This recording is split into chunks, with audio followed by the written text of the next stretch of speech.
Dicen que el metro de la Ciudad de México es un organismo vivo, sostenido por miles de cables que laten bajo el concreto como venas anaranjadas. Yo pensaba que era una frase poética hasta la madrugada del 12 de febrero de 2019, cuando hice mi último turno como inspector de vía. Mi recorrido empezó en la estación Universidad, la terminal sur de la línea 3, justo antes de que apagaran las luces para el cierre. Tenía que revisar el tramo Universidad-Copilco y confirmar que la línea de contacto estuviera libre de fisuras.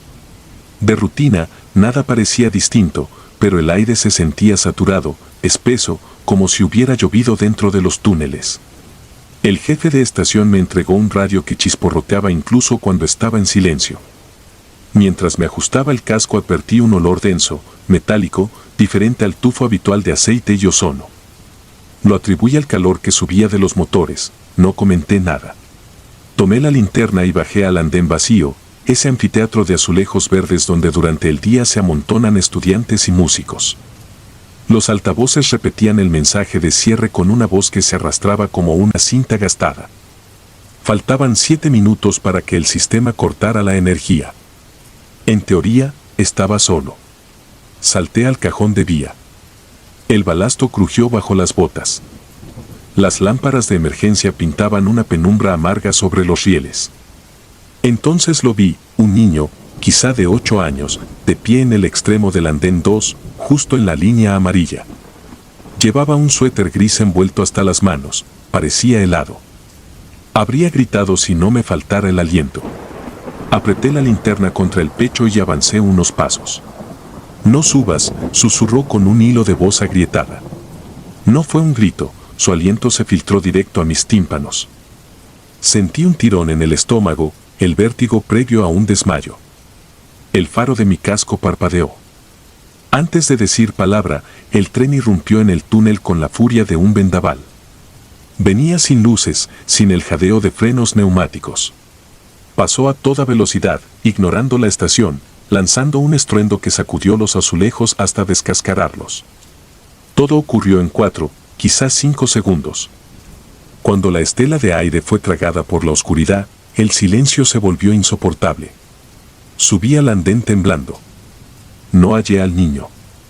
Apenas quedaba el rastro de una mano diminuta, marcada en hollín sobre mi pantalón reflectante.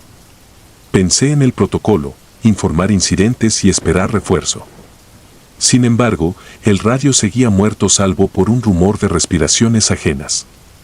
Me dije que buscaría al menor antes de alarmar al puesto central. Emprendí la marcha por el túnel, con el corazón golpeando la quilla del tórax. A cada 100 metros marcaba los durmientes revisados con pintura amarilla. Las cifras en las tabillas se confundían con sombras que se estiraban como raíces negras. El olor a óxido se volvió dulzón, corrompido. Creí escuchar ruedas chirriar detrás de mí, pero al voltear solo veía la catenaria temblar, goteando chispas que morían en la grava. Caminé otros 500 metros hasta la cámara de seccionamiento. Allí siempre encontraba grafitis de obreros retirados, pequeñas bromas internas. Esa noche, en lugar de garabatos había huellas de manos negras, decenas, todas del tamaño de un niño. Me invadió una urgencia absurda de orinar, síntoma inequívoco de pánico. Contuve el impulso y dirigí la linterna al fondo del nicho. Elas iluminó una fila de figuras encorvadas, casi pegadas a la pared. Vestían overoles naranja, iguales al mío, pero las caras parecían trozos de cera derretida, los ojos, cavidades huecas y brillantes. Por un instante pensé que eran bolsas colgadas, equipo olvidado, hasta que una giró lentamente la cabeza sin mover el cuerpo. Su mandíbula pendió, larguísima, como plastilina caliente. No grité. No pude. Retrocedí y tropecé con el riel vivo. Una chispa rozó mi manga, dejando olor a carne chamuscada. Corrí sin mirar atrás, resbalando sobre la grava. Cada vez que mi bota golpeaba, otra pisada idéntica sonaba detrás. El túnel se estiraba, los puntos de luz de emergencia se multiplicaban y luego se apagaban, hasta que quedé atrapado en una negrura total. Seguí corriendo ciego, guiado por la pendiente y un pánico animal. Cuando la linterna por fin respondió, distinguí algo imposible, la boca de un andén desconocido, un andén cero sin mosaicos, cubierto de polvo tan grueso que formaba estalactitas en el techo. Columnas corroídas apuntalaban el espacio y, sobre el muro del fondo, un mapa del sistema mostraba colores gastados y estaciones tachadas con clavos oxidados. Entre ellas estaban Universidad y Copilco, pero también líneas que dejaron de existir décadas antes, nombres borrados por la tinta. El piso estaba sembrado de juguetes, carritos de hojalata, pelotas, muñecos sin ojos. Al acercarme comprendí que todos estaban aplastados, como si los hubiera molido un tren. El hedor a grasa quemada me hizo toser. Entonces lo escuché de nuevo: no subas. Venía detrás, a la izquierda, a la derecha, rebotaba en la bóveda como un coro de lamentos infantiles. El aire bajó varios grados y vi mi aliento transformarse en velo blanco. Pensé en huir, pero un estrépito sacudió el túnel contiguo. El mismo tren fantasma avanzaba sin luces, escupiendo chispas azules. Traía las puertas abiertas. Al pasar frente a mí vi los coches, iban repletos de sombras pegadas a las ventanas, manos contra el cristal, rostros empapados de tinta negra. Entre ellos distinguí al niño, parado en la primera puerta, con la misma mirada vidriosa que me había paralizado minutos antes. Me acerqué 2 pasos. Recordé el hollín en mi pantalón, el aviso. Tomé valor y di un paso atrás. Las sombras comenzaron a golpear, sin sonido. Los cristales vibraban con violencia. El niño bajó la cabeza, como decepcionado. Extendió la mano, le faltaban 3 dedos arrancados de raíz. El tren bufó, una bestia herida, y, de pronto, aceleró con tal ímpetu que levantó un vendaval sulfuroso. Cuando se perdió en la oscuridad no dejó rastro, salvo un eco seco que heló la sangre en mis sienes. No sé cuánto tiempo permanecí allí. Mi reloj se había detenido a las 2:17 de la mañana. Sentí un líquido tibio descender por la oreja, sangre. Debía salir. Me arrastré hasta la vía y retomé el camino opuesto, rezando para no toparme con los hombres de cera. El túnel se volvía impreciso, a ratos era la galería correcta, a ratos se estrechaba como gargantas de máquinas invisibles. Varias veces oí voces en el radio, transmisiones de otra década, anuncios de tarifas en pesos viejos, de estaciones que ya no existen. Luego de lo que pareció una eternidad, divisé la luz blanca que marca la entrada a Copilco. Corrí. Al salir del túnel topé con la cuadrilla de vigilancia. 2 agentes apuntaban sus linternas directamente a mí. Me derrumbé. Desperté en la enfermería al mediodía. El supervisor me interrogó. Relaté el vagón sin frenos y al niño extraviado. Afirmaron que el registro mostraba total normalidad, sin trenes en movimiento a esa hora, sin alarmas. Sugirieron que me había desmayado y alucinado. Firmé mi renuncia esa misma tarde, me temblaban las manos como ramas rotas. Mostré la marca de la mano infantil, pero el hollín había desaparecido. Sin evidencia, solo tenía palabras y un insomnio que me ahoga desde entonces. Al salir del recinto médico vi que el mosaico del pasillo estaba surcado de líneas de grasa recientes, como si ruedas húmedas hubieran pasado rumbo al túnel. Nadie lo notó. Han pasado 6 años. Todas las noches despierto a las 2:17 con el aroma de óxido en la garganta. Escucho un convoy sin luces atravesar mi calle, vibrando los vidrios como si fueran a estallar. Cada amanecer descubro en el espejo huellas de dedos negros apretando mi brazo. He cambiado de trabajo, de ciudad, pero el metro encuentra la forma de colarse en mis sueños. Sé que un día, cuando mi cuerpo ceda al insomnio, abriré los ojos y estaré otra vez en aquel andén fantasma, con el niño frente a mí. Cuando ese instante llegue, juro que no subiré.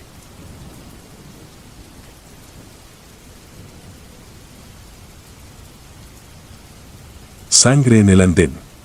Hace 8 años trabajaba como auxiliar de limpieza nocturna en el metro de la Ciudad de México.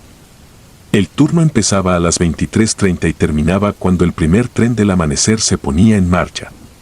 Mi ruta incluía los pasillos que conectan línea 3 con línea 5 en la estación La Raza, un laberinto angosto que a esa hora se siente más subterráneo que nunca. Las paredes sudan humedad, las luminarias parpadean con un zumbido metálico y el aire huele a oxidación y polvo viejo.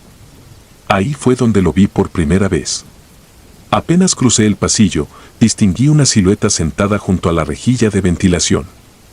Era un hombre de barba enmarañada, ojos hundidos, piel cuarteada como cartón mojado. Vestía varias capas de ropa mugrosa y sostenía una bolsa de plástico transparente. Dentro había algo oscuro, liso, brillante. Sin alzar la mirada, sacó un trozo, lo llevó a su boca y masticó con los dientes frontales, despacio, como si paladeara un manjar. La luz de un fluorescente osciló sobre él y descubrí que el bocado goteaba un hilo rojo viscoso. Me paralicé. Tragué saliva, fingí no verlo y seguí barriendo. Cuando miré atrás, la bolsa ya estaba a medio vaciarse. Pensé que se trataba de carne de res o de pollo crudo rescatado de la basura de algún mercado cercano, pero la imagen del líquido corriendo hasta sus nudillos me acompañó toda la noche. A la salida le conté a Cuellar, vigilante de andén. Se encogió de hombros, dijo que los indigentes se vuelven creativos para sobrevivir, que mientras no agredan a usuarios nadie los molesta. Añadió que, según los antiguos, la raza tiene túneles de servicio que desembocan en cámaras olvidadas y que hay quienes se instalan ahí como alimañas. Reí nervioso, aunque su mirada seria me enfrió el estómago. Con los días descubrí que aquel hombre era casi un fantasma para los demás. A veces lo encontraba en Tacuba, otras en Hidalgo o en Revolución, siempre después del último tren. Nunca dormía, solo masticaba.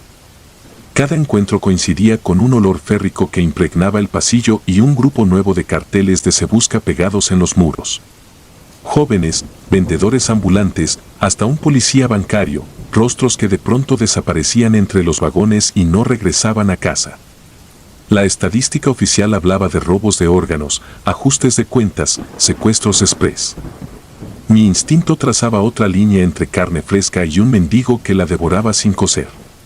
Una madrugada, al terminar el barrido en la curva norte del túnel, escuché un golpe sordo detrás de una puerta metálica marcada como uso exclusivo del personal.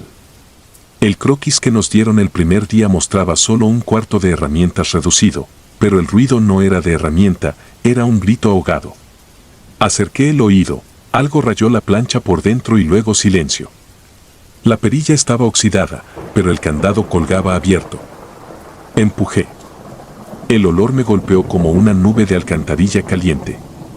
Saqué la linterna, la habitación se prolongaba en una galería irregular, techos bajos, tuberías resumando. A varios metros distinguí paquetes envueltos en periódico y cinta aislante, algunos presentaban abultamientos con forma de articulaciones. Uno goteaba. Retrocedí con la linterna temblando contra el pecho. Cerré, aseguré el candado y deseé haber llevado guantes más gruesos. Esa noche no barrí el resto del pasillo, me limité a caminar pegado a la pared, ignorando cualquier crujido. Afuera, el supervisor me reprendió porque dejé basura en la zona, pero no hallé coraje para explicarle. Solo pensé que, si comentaba algo, me tacharían de supersticioso o, peor, sospechoso. La tensión escaló cuando desapareció Camila, una de las boleteras de Bellas Artes. Era amable y siempre llevaba dulces para los que trabajábamos en turno nocturno. El último que la vio afirmó que subió al vagón de la línea 8 rumbo a Constitución pasadas las 22:50. No hubo rastro. Su imagen con uniforme naranja cubrió todos los monitores de circuito cerrado. Al verla sentí un pinchazo. 3 noches antes la había saludado y me regaló un caramelo. Decidí actuar. Conseguí, gracias a Cuellar, acceso temporal a las grabaciones de cámaras internas. Revisamos las cintas de 5 estaciones, en todas se repetía la misma sombra, el vagabundo, acurrucado junto a una salida de aire, devorando. En la estación Guerrero, a las 23:04, la cámara lo captó arrastrando algo pesado envuelto en lona azul hacia la puerta de servicio. Al pasar, goteaba. Las imágenes perdían resolución justo cuando la puerta se abría. Ni Cuellar ni yo dijimos nada, pero el guardia presionó pausa y dejó la pantalla congelada en un fotograma donde se notaban dedos asomando por un borde rasgado. La evidencia no era concluyente, nos dijeron, y la prioridad seguía siendo mantener la operación regular. Así, todo quedó archivado en un cajón burocrático. Un fin de semana sin servicio nocturno, mantenimiento profundo en otras líneas, me quedé solo con un eléctrico llamado Sandoval. La estación lucía como un vientre vacío. Decidí volver a la puerta. Esta vez llevaba mascarilla, lámpara de alta potencia y el pico de un extintor como defensa improvisada. Quité el candado, la bisagra chirrió. Avancé conteniendo arcadas. Entre la penumbra encontré un colchón improvisado con periódicos pegados al suelo, latas oxidadas, botellas vacías y, al fondo, un hoyo de concreto arrancado que descendía. El halo de la lámpara reveló escalones tallados a golpes y paredes manchadas de marrón oscuro. Bajé 5 peldaños y escuché un sonido húmedo, chuc chuc, chuc chuc, masticar lento. Mi mano sudaba sobre el extintor cuando una sombra alargada se proyectó sobre la pared. El silencio se hizo denso como aceite y comprendí que él estaba a un suspiro. No esperé. Corrí. El metal del extintor chocó con mi rodilla, me trastabillé y la lámpara cayó, girando sobre sí misma. En aquel destello vi unos ojos abiertos en blanco, la boca irritada por costras, mechones de barba pegados con sangre seca y unos dientes hundiéndose en algo cuya forma preferí no descifrar. Me arrojé por el túnel, subí la escalera casi a gatas, cerré la puerta y aseguré el candado. Sandoval me encontró sentado contra la pared con la mascarilla empapada de sudor. Antes de que hablara, le di la llave y le rogué que llamara a la policía auxiliar. No preguntó, el terror se reconoce sin palabras. Los oficiales tardaron 40 minutos. Cuando irrumpieron, los acompañé temblando. El olor ya invadía el pasillo completo. Abrieron, el lugar estaba vacío, pero las huellas fangosas conducían al hueco subterráneo. Bajaron con focos portátiles y, a mitad de la escalera, se escuchó un disparo seco. Uno de los agentes gritó que retrocedieran. Subieron pálidos arrastrando al vagabundo, llevaba la camisa rasgada, el torso cubierto de mordidas autoinfligidas y los ojos perdidos en algún horizonte interno. En la mano derecha aún apretaba un anillo de plata con la inicial C sobre una piedra rosa. Reconocí el anillo, se lo había visto a Camila una semana antes. Sentí que el piso vibraba como si un tren fantasma pasara por mis huesos. En la cavidad hallaron costales con restos humanos, huesos largos, mandíbulas completas, pedazos de ropa, teléfonos triturados. Algunos databan de años atrás, otros aún conservaban temperatura. El vagabundo fue trasladado a un hospital psiquiátrico bajo cargos que jamás supe si prosperaron, nunca volvió a pisar los andenes. La prensa deslizó teorías de rituales y tráfico de órganos, pero el expediente se selló. Nadie quiso admitir que el sistema de transporte más grande del país albergaba a un depredador que vivía entre escalones y anuncios turísticos. Yo seguí trabajando un par de meses, aunque cada noche era una prueba. El eco de mi escoba contra los azulejos me recordaba el crujido de los huesos que aquella vez pisé sin verlo. Desarrollé la costumbre de contar pasajeros que abordaban el último tren y compararlo con los que bajaban en la siguiente estación, a veces faltaba uno. Reportaba la discrepancia, pero siempre me respondían con estadísticas difusas. Imaginé que las autoridades preferían enterrar cifras antes que confesar que el suelo podía abrirse y tragarse una vida sin dejar rastro. Cuando renuncié, llevé conmigo el olor a óxido y carne que nunca logré quitarle a mis zapatos. Hoy trabajo en otro estado, conduzco mi propio coche y evito los túneles, pero basta oír el chirrido lejano de un tren para que la garganta se me seque. Entonces recuerdo el destello de los ojos blancos en aquel pasillo de la raza y el anillo tintineando entre dedos convulsos. Pienso en los carteles que se arrugaron sin respuesta y en los familiares que aún esperan explicación. Siento como el piso vuelve a vibrar, como si un convoy invisible pasara bajo mi casa a medianoche, llevando entre sus asientos el olor de un banquete que nadie más quiere imaginar. No he logrado dormir una noche completa desde entonces. Cuando cierro los párpados, escucho el chuc chuc del masticar y presiento un aliento caliente en la nuca.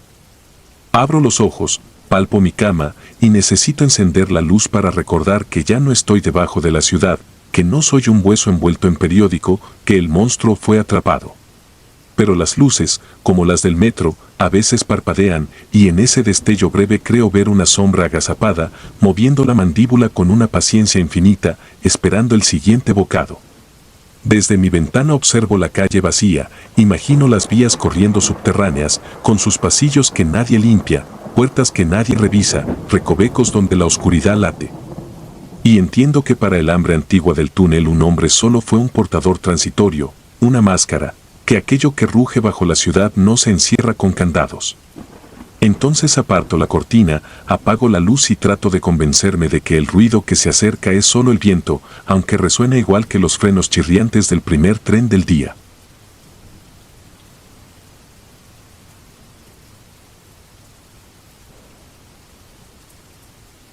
Última estación. Mi nombre es Eric Galván y durante años el metro de la Ciudad de México fue parte rutinaria de mis madrugadas. En 2019 trabajaba como auxiliar de limpieza en un hospital cerca de Miguel Ángel de Quevedo. Mis turnos terminaban pasadas las 11 y, para ahorrar dinero, tomaba la línea 2 rumbo a Tasqueña. Conocía el traqueteo de los vagones, los anuncios de estación y el olor metálico que se pega a la ropa. Nunca había sentido miedo allí. El metro era ruido, prisa y olor a goma quemada, nada más. Esa percepción cambió el viernes, 13 de septiembre. La jornada había sido extenuante, pulí pisos, limpié vómito, vi morir a un paciente. Subí al andén con la cabeza pesada, me senté en el tercer vagón y dejé que la vibración me meciera. Cerré los ojos entre Hidalgo y Bellas Artes. Cuando los abrí, el tren estaba detenido dentro de un túnel sin iluminación de emergencia y yo era el único pasajero. No había altavoces ni chasquido de puertas. Solo silencio y oscuridad espesa, como si todo el sistema hubiese sido apagado. Me puse de pie aturdido y caminé hasta la puerta automática. En ese momento el vagón vibró con un chirrido áspero y comenzó a avanzar muy despacio. Afuera todo se tiñó de rojo, como si alguien hubiera colocado filtros sangrientos sobre las ventanas. Detalles normales, grafitis, anuncios, huellas grasosas, se transformaron en cruces invertidas que destellaban en cada panel de cristal. El traqueteo repetía un golpeteo fúnebre, un latido que no parecía humano. Intenté usar mi teléfono, pero la pantalla mostró líneas verticales que caían como lluvia ácida. Presioné el botón de comunicación con el operador, solo escuché respiraciones profundas, pausadas, como si alguien durmiera pegado al micrófono. ¿Hay alguien?, dije. Una voz infantil respondió entre chispazos de interferencia, ya no deberías estar despierto. Solté el botón y retrocedí hasta chocar con la puerta intermedia. El aire olía a óxido caliente. Decidí cruzar entre carros para buscar a otra persona. Al cambiar de vagón noté que los asientos estaban cubiertos por un polvo fino y gris que, al pisarlo, dejaba huellas fosforescentes. Cada nueva cabina parecía más vieja que la anterior, costuras abiertas, anuncios de 1975 sobre la inauguración de viaducto, planos sin la línea 12. Era como atravesar capas de tiempo invertido. El rojo exterior se intensificaba y la temperatura interior bajaba hasta que mi aliento se volvió una nube densa. En el penúltimo vagón tropecé con algo pesado. Era una bolsa negra para cadáveres. No tenía cierre, solo un pliegue, dentro se adivinaba una forma rígida. Quise alejarme, pero la puerta detrás se cerró con violencia. Entonces el tren se detuvo en seco. Las luces parpadearon y apareció, en ese rojo imposible, el nombre de estación, San Ángel. Esa estación no existe en ninguna línea. Las puertas se abrieron. El andén estaba cubierto de mosaicos rotos y charcos profundos que reflejaban el resplandor carmesí. No había bancas ni señalética, solo muros ennegrecidos y, a lo lejos, una escalera mecánica detenida. Cuando miré el túnel, el tren había desaparecido. Todo quedó en un silencio tan denso que dolían los oídos. Avancé hacia la escalera. En cada charco mi silueta carecía de rostro, solo una mancha oscura. Llegué al pie de la escalera y descubrí que el pasamanos estaba arrancado a mordidas, dientes humanos incrustados en la goma. Subí peldaño tras peldaño hasta un vestíbulo diminuto techado con láminas que goteaban agua rojiza. Sobre el muro colgaba un reloj detenido en las 2:06. Bajo el reloj había una boletería en penumbra. Golpeé el cristal, necesito ayuda. Una cara cubierta de ceniza, con los párpados cosidos, se pegó al vidrio. Su boca emitió el chirrido de frenos metálicos. Corrí hacia un pasillo lateral cuyas paredes sudaban aquella agua rojiza. El olor a hierro mareaba. El pasillo terminaba en una puerta doble. Sobre ella un rótulo pintado con plantilla, patio de maniobras. Empujé y encontré un túnel estrecho con respiraderos que exhalaban vapor blanco. Cuando el vapor se disipaba, aparecían sombras de personas colgadas del techo por los tobillos. Cuanto más caminaba, más sentía que descendía, aunque mis piernas avanzaban recto. De pronto el suelo vibró con la llegada de otro tren. Un convoy naranja antiguo se detuvo ante mí y abrió sus puertas. Dentro, los asientos estaban tapizados con periódicos que anunciaban tragedias reales: el choque de Tacubaya 2020, el derrumbe de línea 122021, incendios en subestaciones. La tinta parecía sangrar. Un impulso suicida me hizo abordar. Al cerrar las puertas, las luces cambiaron a un rojo todavía más profundo. En las ventanas, las cruces invertidas ahora llevaban nombres: Ana, Luis, Diego, compañeros del hospital muertos por COVID-19. Cada nombre ardía y se borraba con la velocidad del túnel. La bocina anunció: próxima estación. Viaducto, pero no bajes. Era la voz de mi madre, fallecida en 2016. Corrí a la cabina del operador, la puerta estaba abierta. Solo había un uniforme azul cuidadosamente doblado y una credencial: operador José R. Salgado, 1975. En el tablero, todos los indicadores marcaban 0 salvo 1, presión espiritual, subiendo sin parar. Miré por el parabrisas. El túnel se bifurcaba en 3, imposible según cualquier plano. Por el carril central brotaba una luz azulada, limpia. Activé la palanca de conmutación y dirigí el tren hacia ella. Las ruedas rechinaron como un lamento. El rojo empezó a diluirse, las cruces goteaban hasta evaporarse. Escuché pasos detrás. Una figura infantil sin ojos sostenía crucifijos de plástico. «Regresa, aquí perteneces», dijo con serenidad. Sentí que la sangre se me congelaba. Murmuré: «Ya no». Rompí el vidrio de emergencia, jalé la palanca de corte. El tren se apagó. El túnel quedó a oscuras salvo por un halo pálido de un respiradero. Trepé por la pared acanalada y subí un ducto vertical oxidado que olía a ozono. Cada metro el eco de la niña se hacía más débil. Al fin empujé una trampilla y caí sobre un andén abarrotado. Era Tasqueña en hora pico del sábado. Gente y seguridad me rodearon. Dijeron que era imposible que hubiera un convoy en servicio a esa hora. Revisaron cámaras, nunca aparecí en el sistema, solo se me ve entre 2 vagones fuera de servicio, a las 3 de la mañana, gritando. Pedí una llamada y marqué al hospital. Confirmaron que era sábado 14, para mí habían pasado 40 minutos desde el viernes 13. Exámenes médicos encontraron nada anómalo. Juré no volver a tomar el metro. Sin embargo, despierto sudando en la madrugada, ese rojo regresa, pintando las paredes con cruces que laten al ritmo de los rieles. A veces oigo la voz infantil en el silencio: «Aquí perteneces». Entonces comprendo que tal vez nunca salí del todo de aquel tren, solo arrastro su túnel conmigo, esperando la señal para descender otra vez.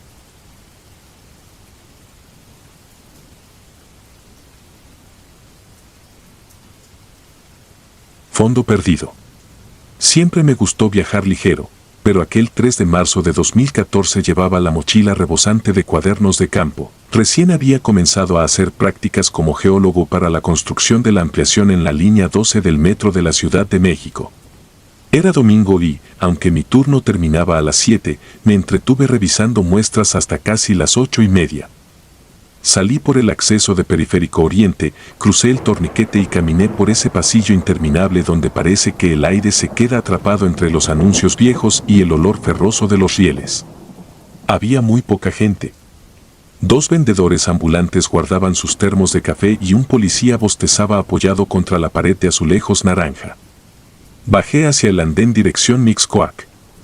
El túnel expelía un frío que no correspondía a la tarde templada que acababa de dejar afuera. El subterráneo, pensé, conserva el clima de los secretos. Me senté en la banca metálica más cercana al extremo. Desde ahí podía ver el túnel curvarse a la distancia como la garganta de un animal dormido. saqué mi cuaderno y comencé a anotar las coordenadas que debía repasar al día siguiente. Entonces escuché un ruido que, en un principio, confundí con la vibración de los cables de alta tensión, una especie de silbido apagado, como si alguien aspirara por la nariz con insistencia. Giré la cabeza y vi a un hombre de pie junto al muro, inmóvil, mirando el vacío entre las vías. Llevaba un abrigo negro que parecía beberse la luz. No se movía, sin embargo, el silbido seguía en mis oídos. Nunca me había impresionado la gente extraña del metro, la ciudad es generosa en rarezas. Aún así, un malestar me recorrió el estómago. Consulté el reloj, 20:47. El tren no llegaba. Los focos fluorescentes parpadearon 3 veces, largos destellos que deformaron los colores del andén. Cuando regresó la iluminación, el hombre ya no estaba.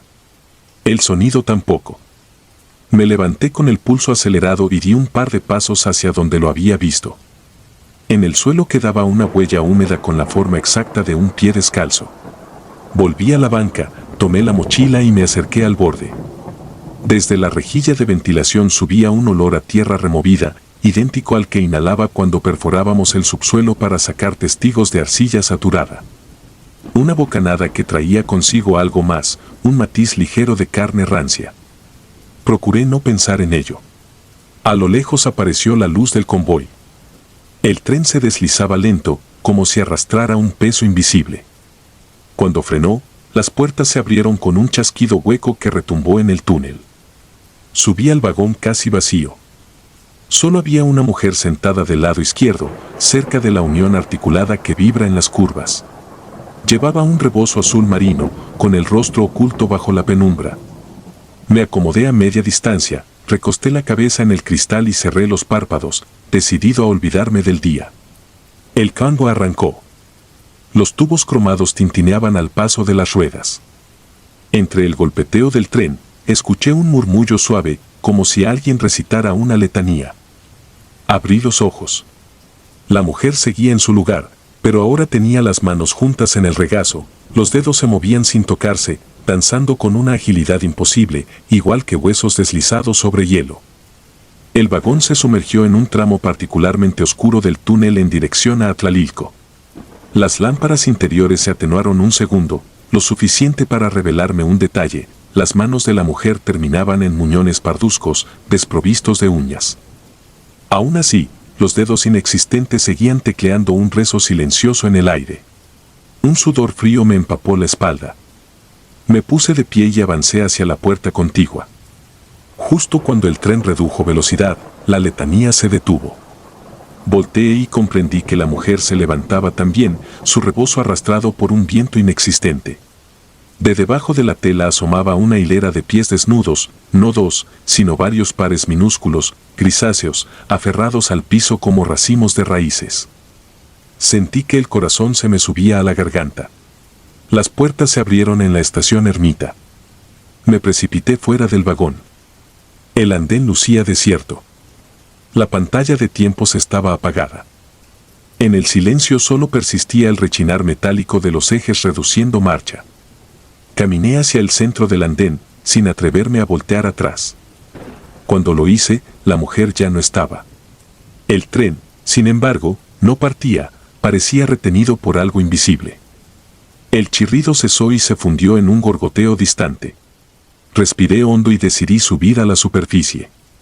El primer tramo de escaleras mecánicas estaba detenido, el segundo funcionaba, pero transportaba un caudal interminable de bolsas de plástico vacías que se movían como si tuvieran vida propia. Me forcé a subir por el costado. Llegué al entrepiso y me topé con una puerta de mantenimiento que conocía bien, la habíamos recorrido durante la inspección de cimentaciones. Solo que esa noche mostraba un letrero diferente, pintado a mano: fondo perdido, no abrir. Sin quererlo, presioné el picaporte. Se abrió con facilidad, revelando un pasillo sumido en tinieblas. Una lámpara al fondo parpadeaba con intermitencias. Mis botas resonaron en el eco fijo de las paredes de concreto. Avancé, hipnotizado, hasta distinguir al final un cubículo blanco con un ventanuco diminuto. Tras el cristal observé una escena imposible, un vagón anaranjado detenido en medio de la nada, iluminado por focos que pendían de cables rotos. En los asientos se alineaban varios niños sin rostro, piel ceniza, vestidos con uniformes escolares de décadas pasadas. Tenían las manos entrelazadas sobre el pecho y sostenían zapatos que no correspondían a sus tamaños, botas de albañil, tacones rojos, tenis manchados de sangre. Sobre mi sien crepitaba un zumbido eléctrico. Entendí que el murmullo provenía de ellos, una sola voz formada por decenas de gargantas vacías, entonando un lamento infantil cuyo significado escapaba a toda lógica. El suelo vibró, sentí un tirón en la pantorrilla, como si el concreto me succionara.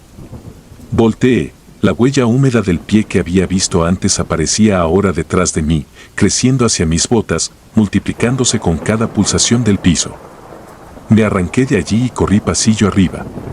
La puerta que daba al andén cedió de golpe, lanzándome de regreso al nivel de vías. Pero lo que vino fue la estación Ermita, las losetas eran amarillas y las columnas mostraban grafitis de la línea 1. Reconocí el letrero de Pantitlán aunque el andén estaba iluminado por focos verdes que jamás he visto en el sistema. El chirrido de un tren irrumpió a mi derecha. No venía sobre rieles, sino suspendido a unos centímetros, avanzando despacio como un féretro colosal. Sus ventanas carecían de cristal, en su interior reposaban figuras humanas boca abajo, amarradas con sogas, balanceándose al compás del movimiento. Una de ellas se giró hasta mirarme, era yo, con la ropa que llevaba puesta. El reflejo abrió los ojos y, sin labios, murmuró algo que no pude escuchar pero sentí quemar en los oídos. Retrocedí hasta que mi espalda chocó con la pared. Entonces un sonido de alarma inundó el espacio. Fosforescente y estridente, reverberó como una campana submarina hasta barrer la escena. Abrí los párpados, sin recordar haberlo cerrado, y me encontré dentro de un vagón normal, atestado de gente que me observaba con extrañeza. Un señor me preguntó si estaba bien, asentí sin voz. Consulté mi reloj, 20:49. Solo habían pasado 2 minutos desde que subí en Periférico Oriente. Las puertas se abrieron, el anuncio decía Atlalilco. Bajé tambaleante. Subí las escaleras entre la multitud, toqué la calle y la bofetada de aire nocturno me devolvió al presente. Caminé sin rumbo hasta encontrar un puesto de tacos. El taquero hablaba con un policía de tránsito, a ambos les pedí el favor de dejarme quedarme allí 15 minutos. Durante ese lapso evité mirar hacia la boca de metro, convencido de que la mujer de manos invisibles o los niños sin rostro podían salir en cualquier momento a reclamar mis zapatos. Desde ese día no he vuelto a pisar la línea 12. Tomo camiones destartalados y taxis colectivos que tardan el doble, pero duermo con la certeza de que la tierra no se abrirá bajo mis pies. Sin embargo, cada tanto, al anochecer, cuando la ciudad amortigua sus ruidos y el aire tibio de marzo regresa con el aroma lejano de la arcilla húmeda, vuelvo a escuchar aquel silbido persistente, esa respiración que absorbía todo a su paso. Supongo que un tramo subterráneo del metro terminó por adherirse a mi memoria y cavó un túnel en el centro de mi conciencia. Sigo cargando la misma mochila, los calcetines que uso están limpios, pero, al quitármelos, descubro una huella grisácea adherida a la planta. No importa cuánto la frote, al día siguiente reaparece. Es la marca de quienes han cruzado el fondo perdido, ese corredor que existe detrás de cada lumbre parpadeante, entre el andén que conocemos y otro que se edifica con restos de pasos que jamás regresaron. Algunos dicen que el metro es un organismo vivo. Yo sé que también tiene su propio cementerio, un laberinto donde el tiempo se derrumba y devora a los que no escuchan las advertencias que retumban en sus túneles. Si alguna noche bajas y la luz falla apenas un segundo, no corras, detente y observa el suelo. Si ves una huella que no es tuya, márchate enseguida. Puede que aún tengas opción de subir a la superficie. O quizá ya estés demasiado profundo, tan cercano a ese silencio mineral que late bajo la ciudad, ahí donde las rutas del metro se confunden con las venas de algo más antiguo que todos nosotros. Recuerda, las líneas se cruzan en muchos puntos, pero hay un andén secreto, siempre esperando un nuevo pasajero que no vuelva a ver la luz del día. Yo logré escapar, aunque me llevo su sombra marcada en la piel. ¿Y tú, lector, si vuelves a escuchar un silbido que nadie más nota, tal vez ya estés descendiendo por tu propio túnel sin retorno.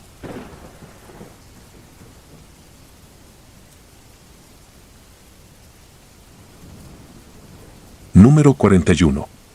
No he vuelto a pisar el metro de la Ciudad de México desde aquella noche de junio de 2021. Todavía me despierto oliendo el aire metálico y tibio que exhalan los túneles como un aliento sofocado. Yo trabajaba en un call center nocturno, mi turno terminaba a las 10:15 y mi rutina era milimétrica: abordar en Barranca del Muerto, transbordar en Centro Médico y bajar en Ciudad Deportiva. 42 minutos exactos, registrar salida, ajustar el volumen de los audífonos antes de llegar y subir el cierre de la mochila para que ningún carterista tuviera oportunidad. Esa precisión me daba la falsa certeza de que el mundo seguía un orden. Llegué al andén casi vacío, un vendedor de discos guardaba su bocina en una mochila y dos limpiaparabrisas discutían en voz baja. El tren apareció con su rechinido familiar. Subí al primer coche, el célebre vagón 41, temido por los conductores porque ninguna revisión logra estabilizar sus luces interiores. Me senté junto a la ventana, me puse los audífonos y dejé caer la cabeza hacia atrás, listo para hundirme en la música. Al cerrarse las puertas sentí un estremecimiento, como si la estructura exhalara. Pensé que era mi imaginación, hasta que vi que la pantalla que indica las estaciones quedó petrificada en la palabra Mixcoac, a pesar de que ya nos movíamos. Observé a mi alrededor, 5 pasajeros desperdigados parecían sumergidos en su propio letargo. Saqué el teléfono, 2236. Mientras avanzábamos, los fluorescentes parpadearon. A la altura de San Antonio las luces se apagaron un instante y, en la penumbra, escuché un crujido grave, como metal retorciéndose bajo el piso.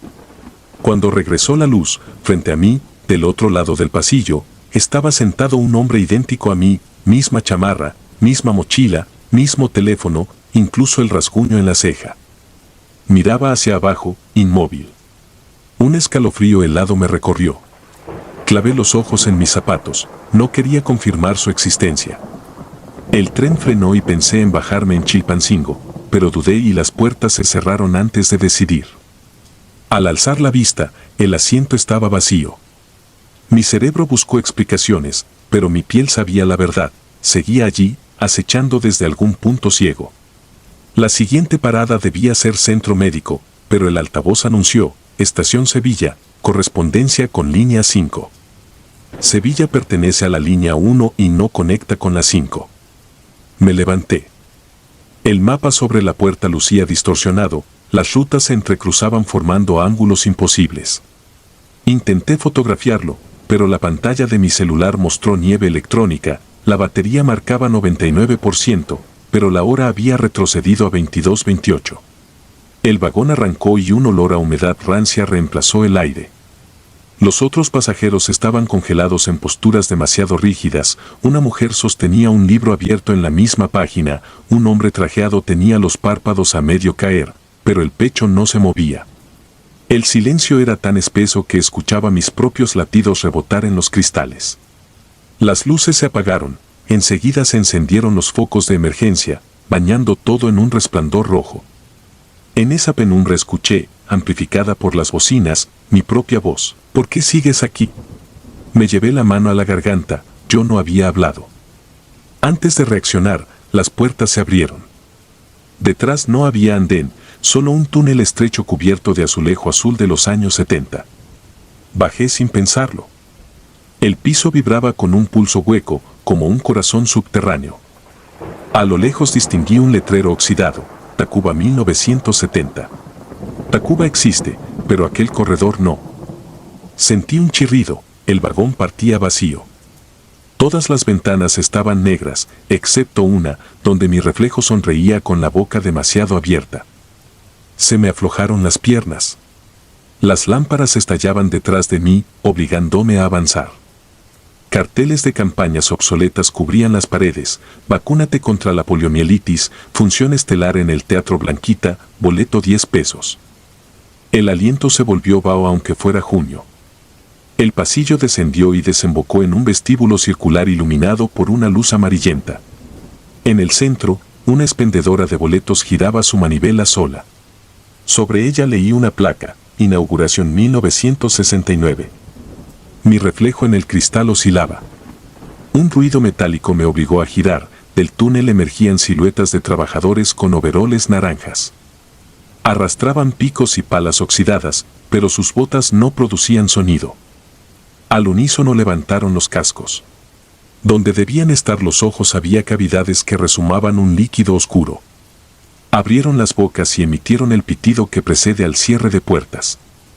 Sentí como aquello me drenaba la fuerza, como si absorbiera mi respiración. Retrocedí, pero los focos del vestíbulo se apagaron.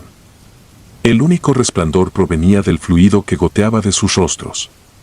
Corrí hacia una salida, un andén sin vías transformado en un abismo lleno de grava que olía a óxido. No lo pensé, salté. El impacto me dobló el tobillo y un dolor agudo me arrancó un gemido. Miré arriba, las figuras me observaban, incapaces de bajar, emitiendo aquel pitido vibrante. Me arrastré entre la grava hasta hallar una puerta lateral con el logotipo antiguo del metro. Empujé, se dio con un lamento metálico. Detrás me esperaban escalones en espiral construidos con placas de acero frío.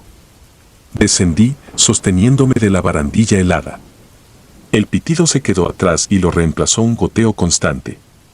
El aire olía a tierra mojada. En el trayecto hacia abajo perdí la cuenta de los peldaños. Varias veces creí llegar al final solo para encontrar otro tramo idéntico, y cada giro de la espiral mostraba, en reflejos fugaces, mi propia figura subiendo apresurada, como si huyera de mí. Algunas baldosas estaban numeradas 45, 46, 47 y, minutos después, los mismos guarismos regresaban, prueba de que la escalera no conducía a ninguna parte reconocible sino a un bucle enterrado. Mientras descendía, altavoces invisibles soltaron fragmentos de anuncios. Próxima estación, decía una voz femenina, pero jamás mencionaba el nombre. Enseguida el tintinear de monedas y la cantaleta de un vendedor de discos viejos. Todos los sonidos se mezclaban, deformados, como provenientes de vagones que atravesaban el concreto alrededor de la escalera, hasta que todo se apagó y la oscuridad latió al ritmo de mi pánico. Tras un descenso interminable llegué a un corredor inundado hasta las rodillas. El agua era gélida, cada paso era un calambre. Al fondo palpitaba una luz blanca. Avancé cojeando hasta una ventana de cristal blindado. Detrás se hallaba una cabina de control, paneles analógicos, un extintor con el viejo logo de Pemex, pantallas verdes repletas de coordenadas sin sentido. Sentado de espaldas, un operador repasaba los indicadores. Golpeé el vidrio. El operador giró y el mundo se desplomó. Era yo, pero envejecido, con cabello canoso y ojos hinchados. Levantó una mano huesuda y señaló el reloj del tablero, 22:42. Las manecillas giraban hacia atrás, cada vez más rápido, como si devoraran el tiempo. La cabina se apagó, él desapareció y el agua comenzó a retroceder, dejando el suelo resquebrajado al descubierto. Retumbó un rugido profundo, como un tren fantasma pasando mucho más abajo. Un vértigo me obligó a cerrar los ojos. Repetí mi nombre, mi fecha de nacimiento, la dirección de mi casa. Me arañé el antebrazo para sentir dolor. Cuando los abrí estaba sentado otra vez en el vagón 41, lleno de pasajeros, detenido en centro médico. El monitor marcaba 22:44. Mi pantalón goteaba sobre el piso. Nadie parecía notarlo. Bajé tambaleante. Vi a un policía y quise acercarme, pero algo me hizo volver la cabeza. Reflejada en el parabrisas del tren estaba la silueta de mi doble, sonriendo con la mandíbula desencajada. Parpadeé y se desvaneció. Subí las escaleras casi a gatas. Afuera corría un viento frío imposible para junio. Consulté el reloj, 3:07. El guardia de la salida nocturna confirmó que era la madrugada del día siguiente.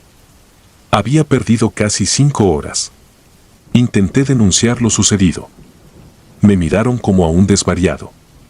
Desde entonces no duermo más de 20 minutos sin despertar empapado. A veces, mientras camino, escucho el pitido del metro reptando por debajo de las banquetas. Otras, cuando me miro al espejo, temo no ser yo quien parpadea en el reflejo. Quemé mi tarjeta de transporte, renuncié al empleo y evito cualquier túnel, aunque signifique horas de trayecto a pie. Si mañana alguien le habla en el andén y se parece demasiado a usted, no responda. El vagón 41 sigue chirriando allá abajo, llamándome, aguardando a que mi miedo se disuelva para concluir un viaje que, lo sé, solo tiene un destino.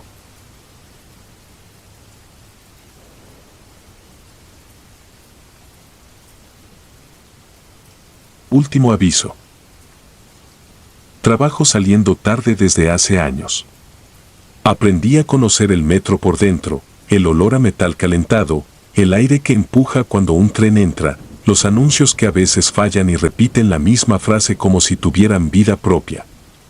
Aquella noche de julio de 2019, tomé la línea 7 rumbo a Barranca del Muerto con la costumbre de siempre, audífonos guardados, mochila al frente, mirada al piso para no cruzarme con nadie más de la cuenta.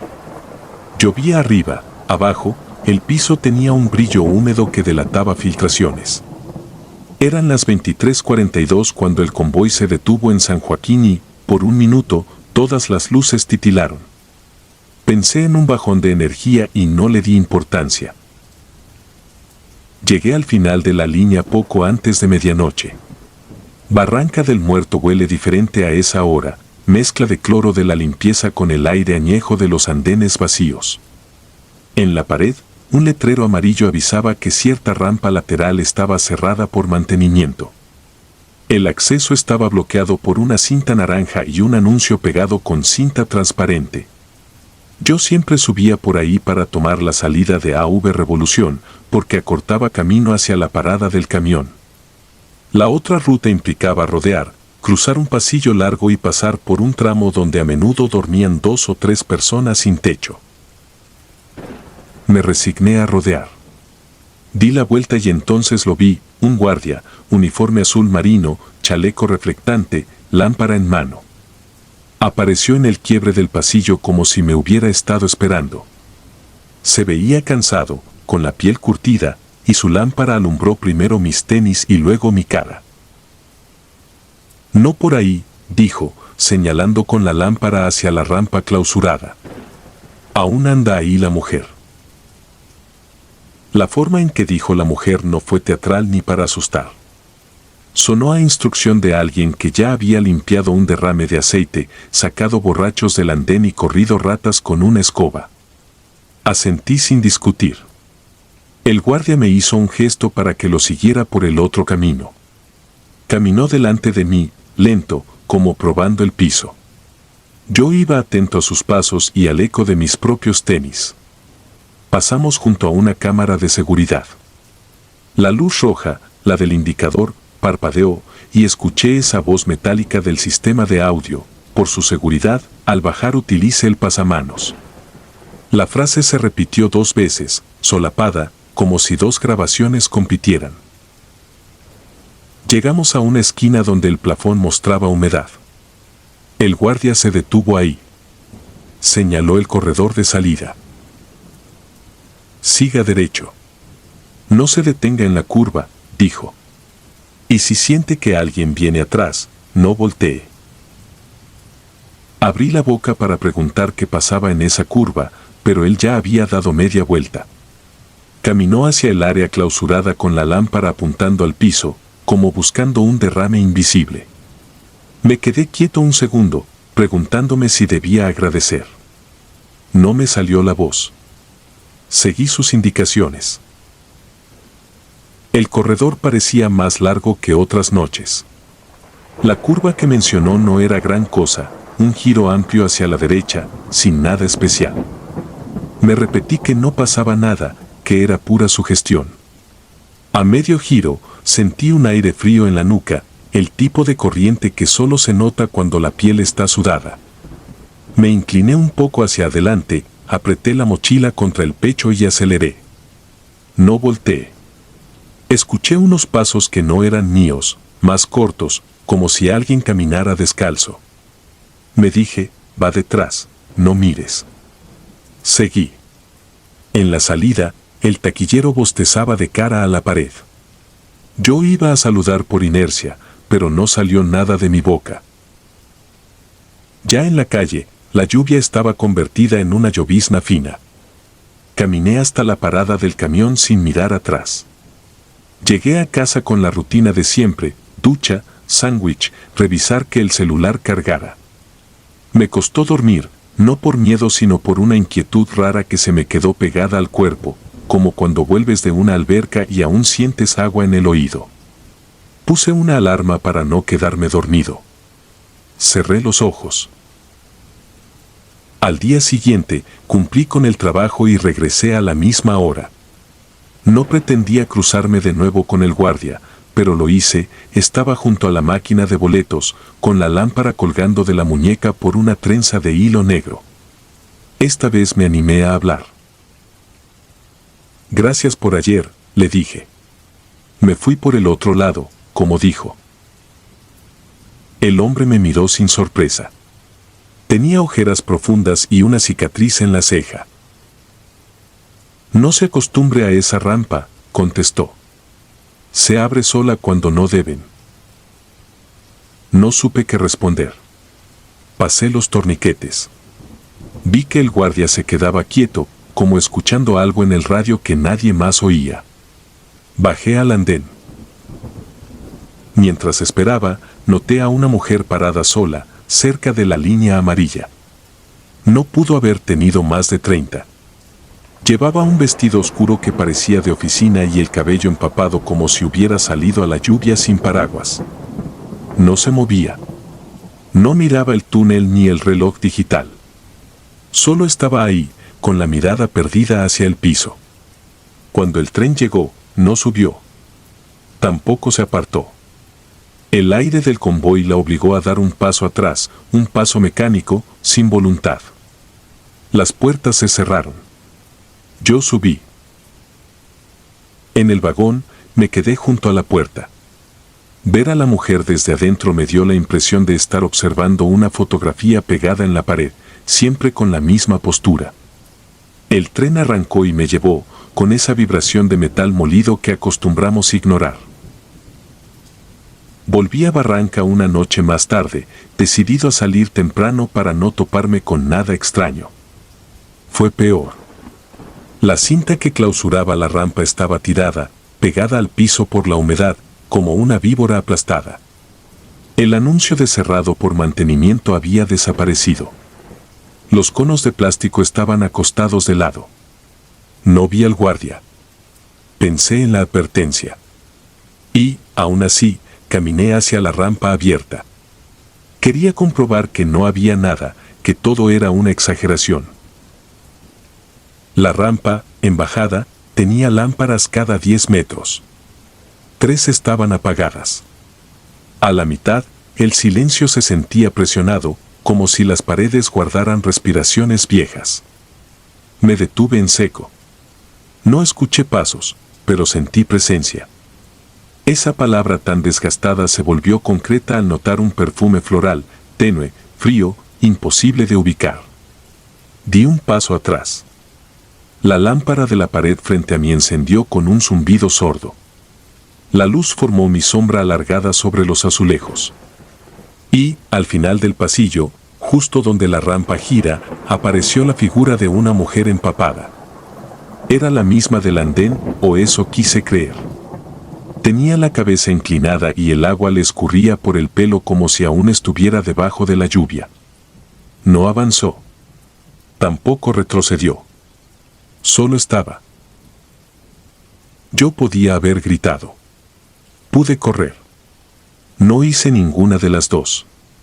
Mis pies decidieron sin mí, retrocedí paso a paso, sin darles la espalda. La figura no se movió. La lámpara volvió a titilar. Cuando llegué a la parte amplia del andén, me topé con el guardia. No venía de ningún lado, solo estaba ahí, firme, con la lámpara apagada. Se lo dije, fue todo lo que dijo. ¿Qué es? Alcancé. Él negó con la cabeza. No fue un no sé de superstición. Fue el de alguien que ya vio varias versiones y prefiere no nombrar ninguna. Me acompañó hasta la salida sin hablar más. Afuera, La lluvia volvía a caer. No dormí bien esa noche. La mañana siguiente, busqué a un jefe de estación para preguntar por el guardia. Quise agradecer de frente, quizá ofrecerle un café. La mujer de ventanilla me miró raro. Llamó a alguien por teléfono. Luego me dijo, el guardia con cicatriz en la ceja, ¿verdad? Lo conocimos. Falleció en 2012. Me reí, no porque fuera gracioso, sino porque es lo que uno hace cuando la cabeza no entiende. Insistí, lo vi ayer y antier. Ella elevó las cejas y, con paciencia, me contó que aquel guardia se había metido a una rampa durante una falla eléctrica, buscando a una usuaria que se había quedado del lado clausurado. No la encontró. A él lo hallaron al amanecer, tirado junto a la curva. Desde entonces, esa área se cierra más seguido de lo normal por mantenimiento. No intenté discutir. Pedí ver las cámaras. Me dijeron que no era posible. Me quedé sentado un rato en una banca de metal, con el celular en la mano y el estómago vacío. A la hora de irme, la cinta de clausura había vuelto a su sitio, cruzando la rampa con el anuncio bien pegado. El papel estaba nuevo, sin marcas de humedad. Desde aquel día, evito la línea al final de la noche. Cuando no me queda de otra, no uso esa salida. Y, si a alguien le escucho hablar de la mujer, no lo tomo por loco.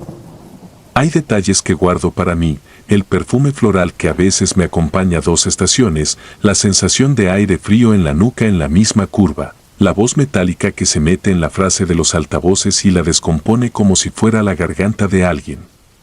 Y, de vez en cuando los pasos me llevan a Barranca más tarde de lo debido, lo veo. El guardia, de pie, con la lámpara que cuelga de la muñeca, mirándome con una paciencia que no es de este turno. No me habla.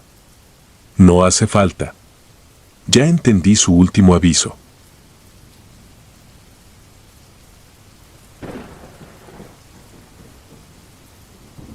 Línea 0. No fue mi primera vez viajando tarde, pero sí la última en confiarme del tablero de salidas.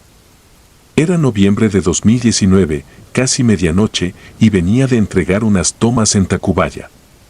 Mi tarjeta de movilidad aún tenía saldo, el último tren hacia Pantitlán aparecía en 3 minutos, vi pasar personal de limpieza y un par de policías bostezando. En la pantalla, entre itinerarios, se coló un renglón sin destino, guión largo, hora parpadeando, y nada más. Pensé que era una falla del sistema. Entró un tren silencioso, sin publicidad nueva, puertas limpias como recién pulidas, numeración opaca. 3 personas lo abordamos, un señor con mochila de mensajería, una mujer que cargaba flores envueltas en periódico y yo. Las puertas cerraron sin el tritono habitual, y una voz metálica, antigua, anunció algo que no correspondía. Próxima estación, San Lázaro, antiguo ramal. Me reí por lo bajo, la línea en la que estaba ni siquiera pasaba por ahí.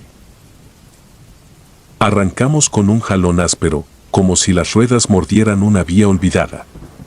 La pantalla interior mostraba un mapa que no reconocí, la franja naranja se partía en un bucle con nombres desconocidos, Archivo, Talleres Sur, Viaducto Viejo, Panteones de Servicio, y flechas que regresaban a sí mismas. Me acerqué a la puerta para mirar el túnel, cables, numeraciones con pintura gastada, letreros de mantenimiento que parecían de otra época. La mujer de las flores dejó su arreglo en el asiento contiguo, se acomodó el chal, cerró los ojos. El mensajero jugó con el cierre de su mochila y le dio la espalda a todos como si no quisiera ver nada más. El tren se detuvo en un andén perfectamente iluminado y absolutamente vacío. Azulejos claros, placas metálicas sin grafiti, lámparas encendidas pero con un temblor en la frecuencia. Sobre la pared, un emblema viejo del STC y letras esmaltadas, Archivo. Las puertas no abrieron. La voz repitió el nombre como si quisiera educarnos en una geografía borrada, luego añadió bajar por el lado izquierdo, pero del otro lado no había plataforma, solo muro. Presioné el botón de intercomunicación, chisporroteó, regresó un aire rasposo, y una frase que sentí más que escuché: no se puede descender aquí. No era una indicación hostil, tampoco amable, era una norma impersonal. Seguimos. El mensajero miró el reloj, pateó el piso una vez y se quedó inmóvil. La mujer sostuvo las flores más fuerte, aunque el papel soltaba tinta en sus manos. Saqué el teléfono, sin señal. Abrí la cámara para registrar algo que me ayudara a contar la anécdota luego, pero el enfoque se rehusó a fijar. En la pantalla del celular las sillas parecían ocupadas por sombras suaves, solo que al alzar la mirada no había nadie más que nosotros tres. Me sudaron las palmas, las limpié en el pantalón. La segunda parada se anunció con normalidad en el tono, no en el contenido. Próxima estación, Panteones de Servicio. Mi mente se agarró a lo que conocía. Panteones existe, pero en otra línea. Aquí, sin embargo, el emblema tenía un diseño diferente, como si hubieran impreso una versión piloto que jamás se colocó para el público. Las puertas por fin quisieron responder, se entreabrieron lo justo para que entrara una corriente de aire frío con olor a aceite viejo y tierra mojada, luego se cerraron con un golpe que nos hizo rebotar en los asientos. Desplazamiento programado, dijo la voz. Quise caminar al siguiente vagón. El fuelle estaba asegurado con tornillos nuevos, relucientes y un candado sin marca. Revisé el martillo de emergencia, sujeta con bridas nuevas, imposible. Intenté de nuevo el intercomunicador y esta vez contestó otra cosa, un gong mecánico, 3 notas planas, como los chimes viejos de una estación con altavoces de lámina. La mujer abrió los ojos, me miró y negó despacio. No quise preguntarle nada. Anunciaron viaducto viejo y el túnel se abrió un instante mostrando una estación gemela a la real, pero con carteles de tarifas descontinuadas y mapas donde líneas ya construidas aparecían como proyecto. En el vidrio se formó mi reflejo duplicado un segundo, desfasado, moví la mano, el otro yo la movió después, parpadeé, el otro tardó un latido en hacerlo. Noté entonces que, por encima de nuestras cabezas, el riel de anuncios tenía vistazos de campañas de décadas distintas, un mosaico de papel que los años hubieran injertado uno sobre otro sin criterio, como si el tren no fuera de una fecha, sino de todas a la vez. El mensajero comenzó a temblar, puso la frente contra el tubo cromado y respiró por la boca. Le pregunté si estaba bien, levantó la mano pidiéndome silencio, no por miedo a algo, sino como si supiera que hablar en voz alta pudiera establecer un contrato. La mujer de las flores se puso de pie sin vacilar y caminó hacia la cabina. Las puertas de la cabina estaban cerradas, sin embargo ella apoyó los dedos sobre el vidrio y la hoja se deslizó 1 centímetro, lo preciso para permitirle pasar. La ranura se selló detrás de su chal. Quedamos el mensajero y yo con el ramo abandonado sobre el asiento, la tinta del periódico formando manchas en el plástico. Me acerqué a la puerta de cabina, estaba intacta y fría. Toqué. Nada. Acerqué el oído, del otro lado no se oía motor ni freno ni voz, solo un zumbido constante como transformador. Anunciaron Talleres Sur y de repente recordé que, en las noticias, a veces se hablaba de trenes que corren fuera de horario por vías de maniobra y que el público no ve. Pensé que quizás nos habían desviado, que alguien iba a explicarlo todo al final con una sonrisa cansada y un perdón por el contratiempo. 1 hora, o lo que pareció, después, el tren entró a un túnel tan amplio que cualquiera habría jurado que era una terminal subterránea. Al fondo vi una luz verde intermitente y, más allá, un andén con letras modernas, Tacubaya.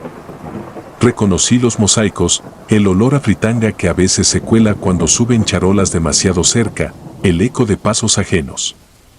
Me acerqué a la puerta con ansias de tierra firme. La voz dijo estación próxima, Tacubaya, y yo esperé el aviso de bajar del lado derecho. No llegó. En su lugar, la pantalla se apagó, se encendió con un logotipo viejo del sistema, y el mapa mostró algo imposible, un pequeño círculo sin color, entrecruzado con todas las líneas, sin conexión aparente, nombrado con tipografía mínima, 0. El tren redujo velocidad junto al andén real de Tacubaya sin detenerse, como si pasáramos por detrás de un cristal.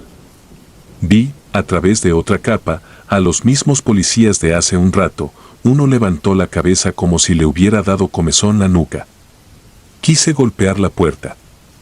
No tenía con qué, y aun si lo hubiera tenido, presentí que no obedecería a nada que proviniera de dentro. «No se puede descender aquí», repitió la voz con el mismo tono neutro de antes. La pantalla regresó al bucle de nombres inverosímiles. La mujer no volvió. El mensajero, en algún punto, dejó de temblar y se quedó sentado con los ojos abiertos, mirando un punto fijo más allá de la publicidad. Desde entonces perdí el conteo de las vueltas. Mi teléfono ya no marca hora fiable, a veces se pone en 23:58, a veces en 03, y siempre que creo que ha pasado mucho, regresamos a un tramo donde el aire huele a ozono y aceite nuevo, como la primera vez que lo abordé. He intentado escribir con marcador en la mica, estoy aquí y la fecha. La siguiente vuelta el trazo aparece como si lo hubiera hecho otro, con caligrafía ligeramente distinta y con fechas que no he vivido. No tengo hambre ni sueño como afuera, tengo solo la certeza de que si dejo de mirar el mapa, el tren elegirá por mí una estación de la que no conozco el nombre y me bajará sin preguntar. Si alguien lee esto, si alguien me encuentra alguna vez, que anote esto, a esa hora, cerca del cierre, puede entrar un convoy que no está en pantalla, limpio de anuncios recientes, con una voz que pronuncia destinos que no existen en los planos que nos reparten. No lo tomes aunque tengas prisa. No mires de frente la pantalla si ves ese círculo sin color en el centro del sistema.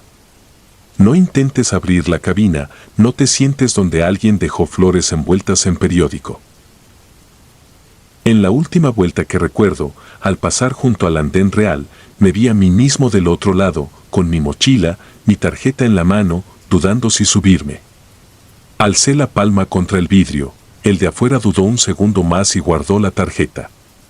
El tren siguió, la voz dijo desplazamiento programado, el mapa parpadeó entre líneas y, al regresar, ese círculo en el centro se veía un poco más grande. Creo que eso significa que las entradas se multiplican. Creo que significa que, aunque yo ya aprendí, alguien más no. No confíes en el tablero si ves un renglón sin destino. No te fíes del tren que llega sin identificación clara. Y, si aún así subes, recuerda que hay un trayecto en el que el sistema entero es un solo circuito y tú te conviertes en parte del horario. Nadie te va a empujar ni a llamar por tu nombre, nadie va a pedirte nada. Simplemente no podrás bajarte. Y cuando, al fin, creas reconocer tu estación, yo iré del otro lado de la ventana, levantando la mano tarde, como siempre.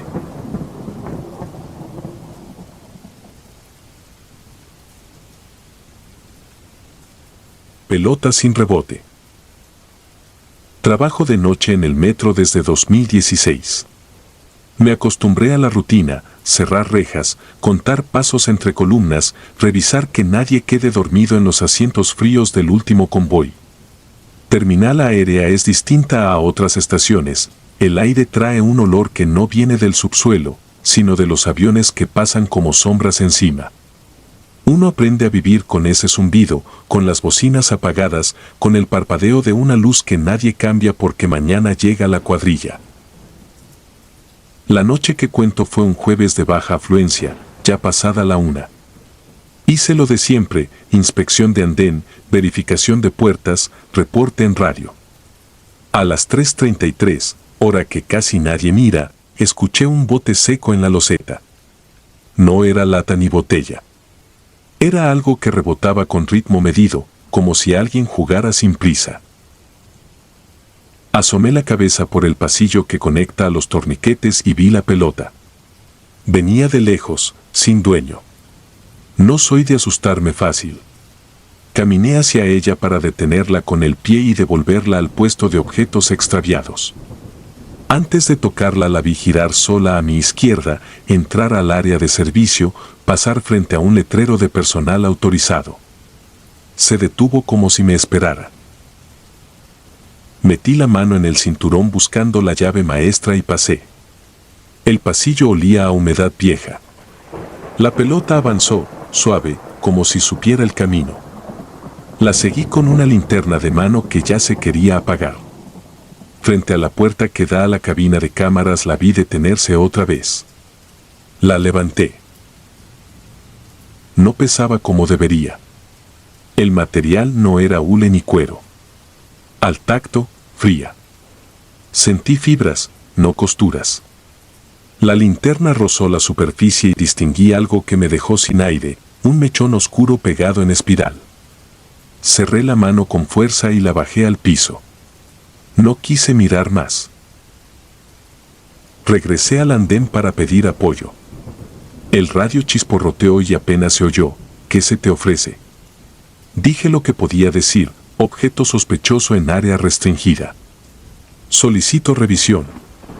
La respuesta tardó. En ese silencio volvió el bote, esta vez a mis espaldas. Volteé y la vi venir por la rampa que sube de los talleres. Con ella, una niña. Estaba de pie a 2 líneas de la orilla, con vestido sencillo, calcetas cortas, el cabello recogido a medias. No tenía expresión de sueño ni de extravío, estaba fija en el objeto que rodaba hacia mí. A esa hora no hay servicio al público. Cualquier presencia humana en ese punto es reporte.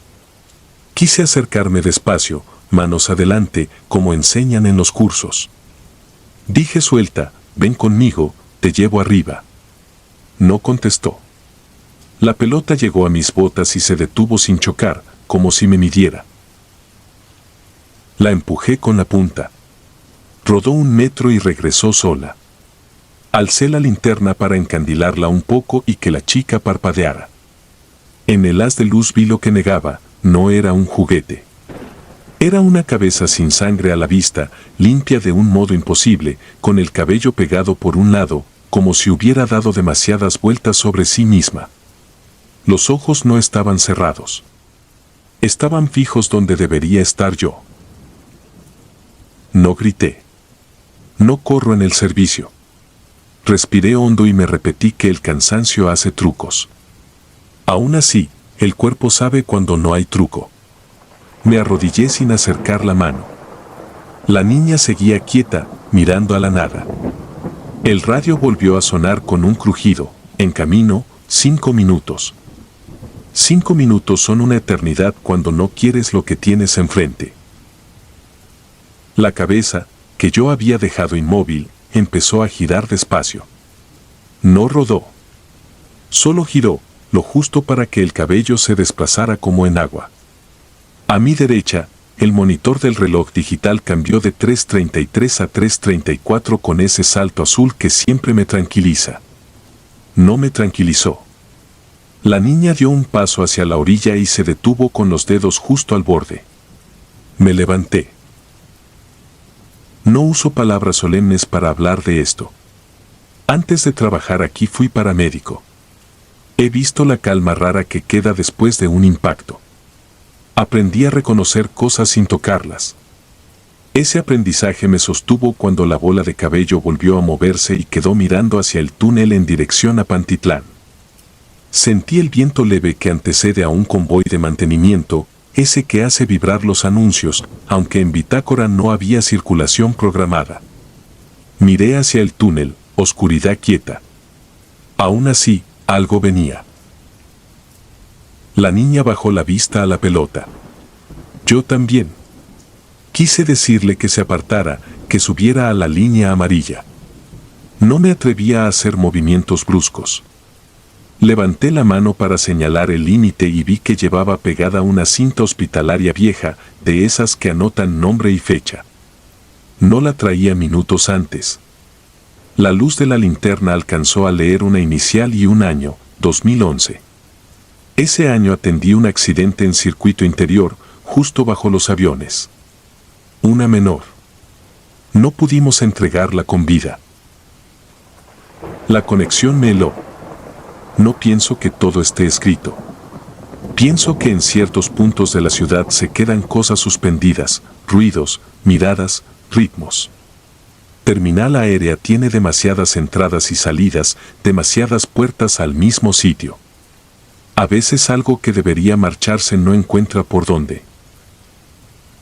La niña inclinó la cabeza como quien escucha un aviso. No hubo palabras, solo la certeza de que yo debía levantar aquello del piso. No lo hice. Me acerqué a ella un paso, otro. Estiré ambos brazos. El radio volvió a chisporrotear. ¿Ya vamos llegando? ¿Ubicación exacta? No respondí. Con la linterna apagué la luz directa y encendí la secundaria, suave, para no poner sombra dura frente a su cara. Quise comprobar si respiraba. No lo hacía. Pero estaba ahí.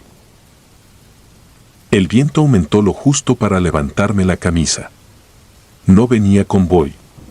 Venía vacío.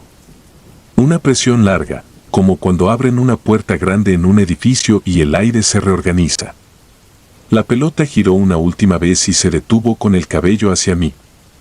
Entonces entendí que quería, que la tomara con las dos manos, que la aprobara como se aprueba una entrega. No me verán hacer eso. Me dedico a que las cosas regresen a donde deben. Di un paso lateral, puse el pie sobre la línea amarilla y extendí el brazo para invitar a la niña a retroceder. Ella no se movió. No busqué heroísmos. Fui por la varilla plegable que usamos para bajar objetos a las vías. Es ligera y segura. Con cuidado acerqué la punta a la pelota para empujarla hacia el centro del andén. Apenas la toqué, el metal vibró como si hubiera topado con un vidrio grueso. La varilla salió despedida de mis manos y golpeó el anuncio de emergencias. La niña, entonces, dio medio paso hacia atrás y me miró por primera vez, no hacia mí, sino hacia la cinta en mi muñeca. Levanté el brazo por reflejo. Ella sostuvo la mirada en ese código viejo que no debería existir. Se oyó el portazo de la reja de acceso. Entraron dos compañeros con chaleco fosforescente. Les hice seña de silencio y de distancia. Uno prendió su lámpara, el otro pidió por radio que cortaran energía en el segmento. La niña no reaccionó. La pelota tampoco. El compañero más viejo me preguntó en voz baja qué veía. Le dije lo que estaba a mis pies. Él enfocó con luz blanca y no vio nada. Solo piso limpio. Me arrodillé una vez más. La cabeza seguía donde yo la veía, clavada en un punto que no compartía con nadie. El brillo de sus ojos se apagaba como se apaga una pantalla. La niña dio un paso atrás y otro más, hasta quedar a la altura del pilar central. Ahí se detuvo, giró hacia el pasillo de servicio y caminó despacio. Nadie más la miró. Yo la seguí con la vista hasta perderla en la sombra. Ese fue el final de la noche. El reporte que redacté dice objeto no identificado en andén, sin incidentes. Guardé la varilla con las manos temblorosas. Al subir las escaleras la cinta en mi muñeca ya no estaba. Revisé mi chaleco, mis bolsas. Nada. No volví a verla. Desde entonces, cuando me toca guardia en terminal aérea, a las 3:33 camino el tramo junto a la línea amarilla y espero el bote. Algunas madrugadas no pasa nada. En otras, escucho el ritmo medido a lo lejos. No vuelvo a tocarla. Me detengo, miro el reloj digital y cuento. Si llega hasta mí, dejo que la pelota se quede quieta un momento. Nunca la empujo. Jamás la pateo. Solo espero a que gire lo suficiente para mostrar el lado con cabello. Cuando eso sucede, no pienso en coincidencias ni en trucos de luz. Pienso en entregas pendientes. Pienso en caminos que no conectan. Pienso en una niña de ninguna parte que juega donde nadie debería jugar. Y sigo trabajando, porque a veces el miedo es solo la confirmación de que estamos viendo lo que otros prefieren no mirar.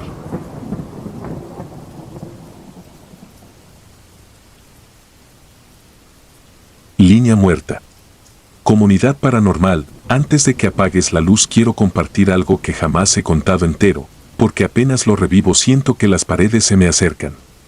Si después de escucharme decides viajar en el metro de la Ciudad de México de noche, hazlo sabiendo que allá abajo existen corredores donde el tiempo se tuerce y los vagones no obedecen leyes humanas. Tenía 26 años en 2021. Trabajaba como auxiliar de limpieza en un hospital privado de Polanco.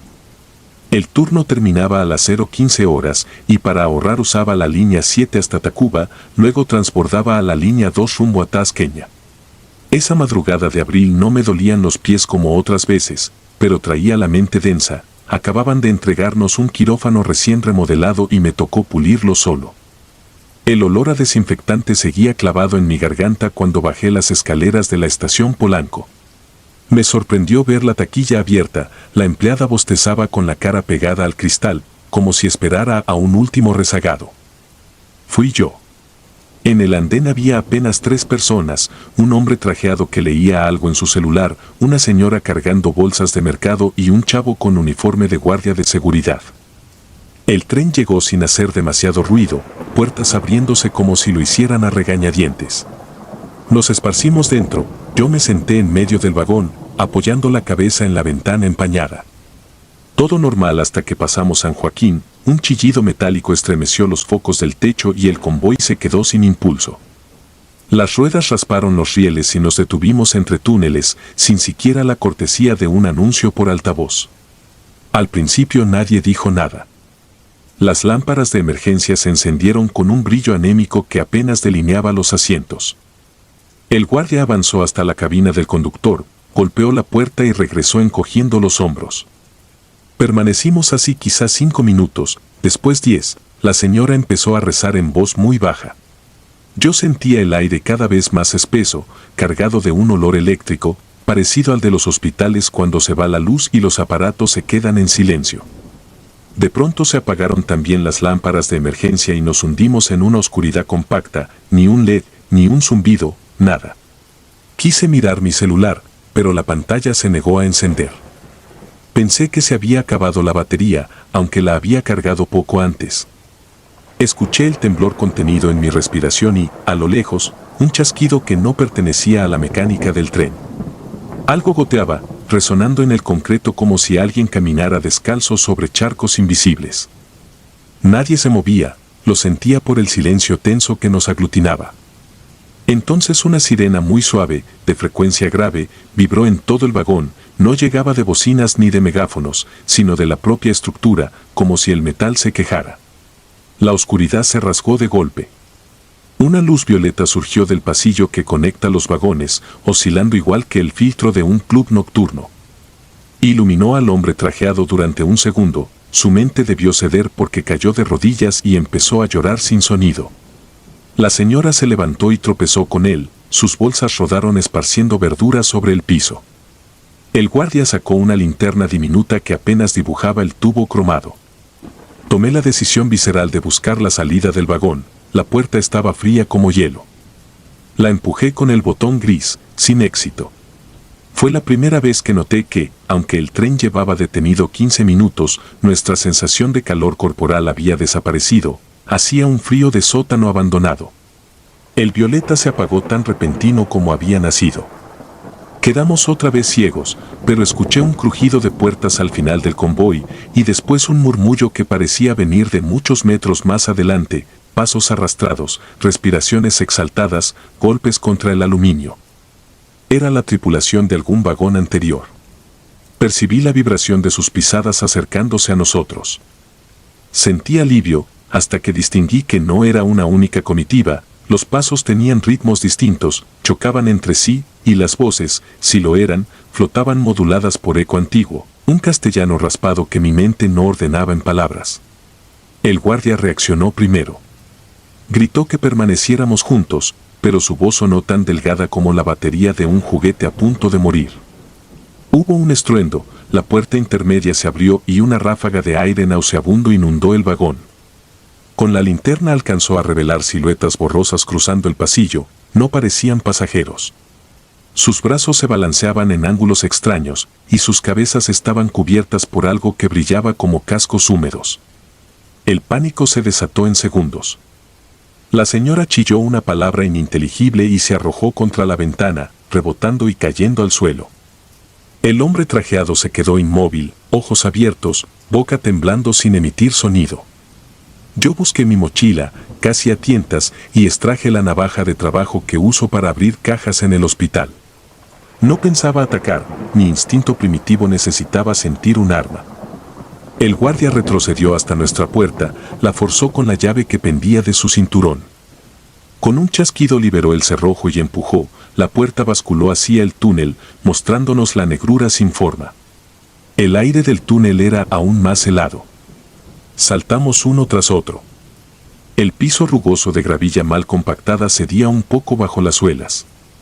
Adelante, a 500 metros, titilaba una luz blanca, quizá de emergencia. Al voltear atrás comprobé que desde el interior del tren emanaba todavía aquel resplandor violeta, como el brillo de un infierno químico.